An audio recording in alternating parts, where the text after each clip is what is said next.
Udah mulai nih. Nah, jadi kita tuh bakal bahas materi yang semalam dikasih ibu tuh. Nah, ada tentang apa yang aspek tuh? Yang mana? Des apa sih? Desentralisasi. Nah, iya, desentralisasi. Nah, jadi kemarin tuh sedengerku lah, desentralisasi itu kayak pembagian kekuasaan gitu. Nah, Kekuasaan apa? pembagian kekuasaan antara antara pusat sama bawahan. Tapi tuh dia tuh kayak apa lah kemarin tuh? Kayak gimana lah? Maksud kamu itu desentralisasi itu pembagian wewenang dari pimpinan untuk unit-unit kecil biar keputusannya itu cepat diambil kan? Nah itu hilang tau lah di otak tadi tuh. Aku tuh udah mikir tadi tuh. Halah, itu mah kebanyakan main Roblox. Mana ada? Alah. Tapi ingat ya, kebanyakan desentralisasi itu juga bahaya loh. Karena itu membuat orang-orang itu membuat dirinya paling berkuasa. Jadi nantinya malah ribet juga. Kayak di kantor nggak sih, semuanya pengen jadi bos? Wah seru banget tuh. Gimana kalau kita bikin tugas video aspek ceritanya di kantor aja? Boleh. Tentang bagaimana desentralisasi itu dengan suasana ramai tapi penuh pelajaran. Setuju. Tapi jangan lupa harus ada evaluasi kinerjanya juga. Nah, pas banget ya, kita langsung pindah ke adegan kantor. Yuk.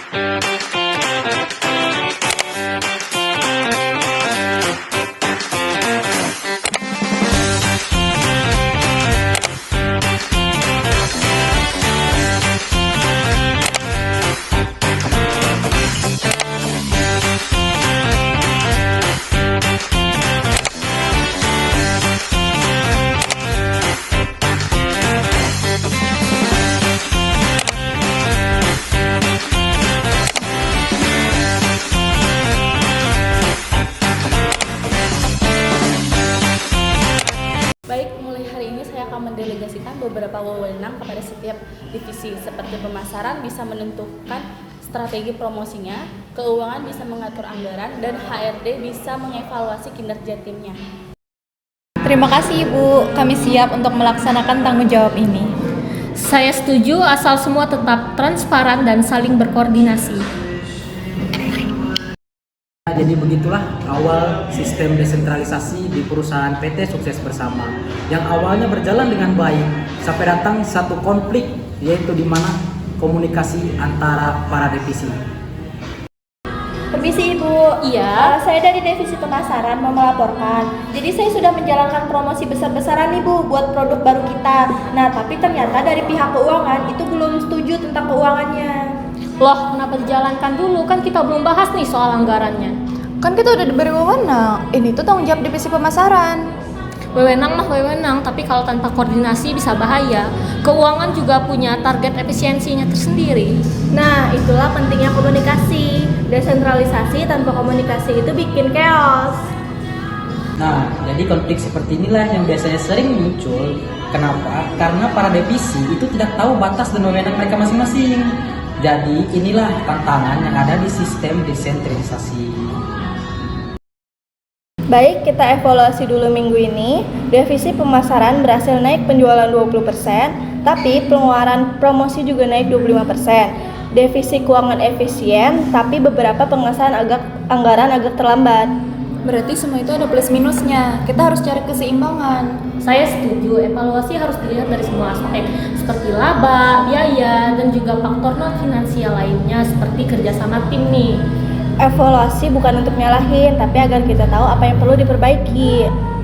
Nah, jadi evaluasi kinerja adalah bagian yang penting dari desentralisasi, yang dimana secara desentralisasi kan memberikan kebebasan pada para anggota, tapi harus adanya pengukuran kinerja. Tanpa adanya pengukuran kinerja,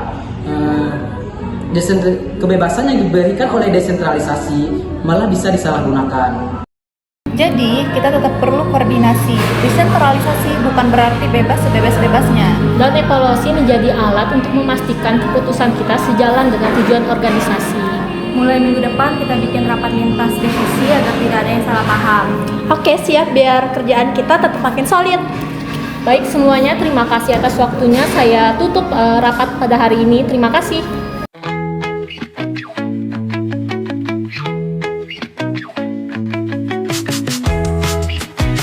Jadi, secara teori, desentralisasi merupakan pelimpahan wewenang dari atasan ke bawahan agar pengambilan keputusan jadi lebih cepat. Namun, ini juga mempengaruhi perilaku loh, seperti motivasi, tanggung jawab, dan potensi konflik. Nah, kalau misalnya karyawannya sudah merasa dipercaya, motivasinya juga pasti meningkat. Tapi jika tidak diimbangi dengan evaluasi dan komunikasi bisa menimbulkan persaingan yang tidak sehat loh. Jadi, itulah pentingnya memahami aspek keperlakuan dalam sistem desentralisasi. Desentralisasi itu bukan cuma sistem organisasi, tetapi bagaimana perilaku manusia di dalamnya. Dan bagaimana seseorang bisa bertanggung jawab dan berkolaborasi dengan baik. Jadi, evaluasi kinerja itu menjadi jembatan kebebasan dan pengendalian bagi perusahaan. Kalau aspek keperilakuan dipahami, organisasi bisa lebih sehat dan efisien.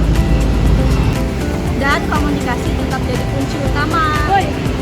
Kami dari kelompok 5 mengucapkan terima kasih karena telah menonton video kami. Bye! Cepat gitu malah. Adalah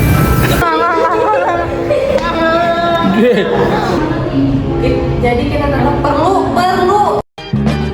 One is the loneliest number that you'll ever do. Two can be as bad as one. It's the loneliest number since the number one.